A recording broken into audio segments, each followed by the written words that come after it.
ایک بادشاہ کسی طوائف پر عاشق ہو گیا اور اس سے شادی کر لی۔ طوائف بہت خوبصورت تھی۔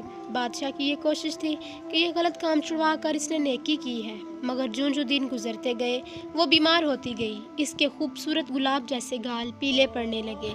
بادشاہ نے پورے ملک سے طبیب منگوائے اور انہوں نے اپنا سارا ہنر آزما لیا، کوئی دوا نہ چھوڑی، مگر وہ دن بدن بیمار ہوتی گئی۔ بادشاہ کو سمجھ نہیں آ رہی تھی کہ دنیا کی ہر نعمت اس کو میسر ہے، مگر یہ بیمار ہوتی جاتی ہے۔ یہ بات پورے ملک میں پھیل گئی۔ رایا چونکہ اپنے بادشاہ سے بہت محبت کرتے تھے، اسی وجہ سے ملکہ بھی ان کو اپنی جان سے پیاری تھی۔ سب لوگ دل سے اس کی عزت کرتے تھے، مگر ملکہ تھی کہ سوکھ کر کانٹا ہوئے جا رہی تھی۔ آخر اسی ملک میں ایک لوہار کا بیٹا بادشاہ کے پاس آیا اور کہا، اگر اجازت دیں تو میں ملکہ کا علاج کر سکتا ہوں، مگر میں جو پوچھوں آپ کو سچ بتانا ہوگا۔ بادشاہ نے کہا، ہاں پوچھو، کچھ بھی پوچھو، مگر ملکہ تندرست ہونی چاہیے۔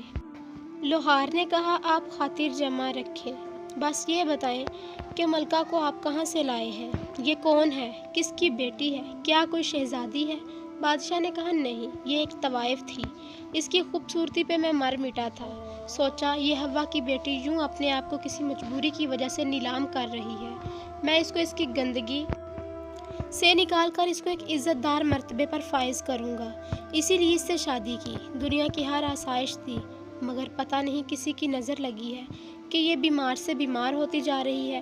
لوہار نے کہا، اگر جان کی امان پاؤں تو اس کا علاج ہے میرے پاس۔ بادشاہ نے کہا، کچھ بھی کرو مگر اس کی جان بچا لو۔ لوہار نے کہا، اسے دوبارہ اسی بازار چھوڑ آئیں جہاں سے یہ آئی ہے۔ بادشاہ پہلے تو نہ مانا، مگر اس کی زندگی کی خاطر اس کو وہیں بھیج دیا۔ ایک مہینہ بڑی مشکل سے گزرا۔ بادشاہ وہاں گیا تو دیکھ کر حیران ہو گیا کہ ملکہ نہ صرف تندرست ہو چکی تھی، بلکہ اس کا تمام شباب پہلے کی طرح واپس آ چکا تھا۔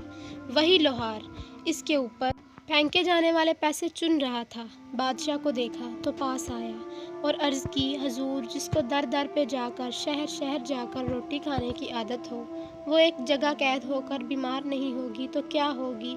بادشاہ ساری بات سمجھ چکا تھا، وہیں اس کو طلاق دے کر واپس چلا گیا۔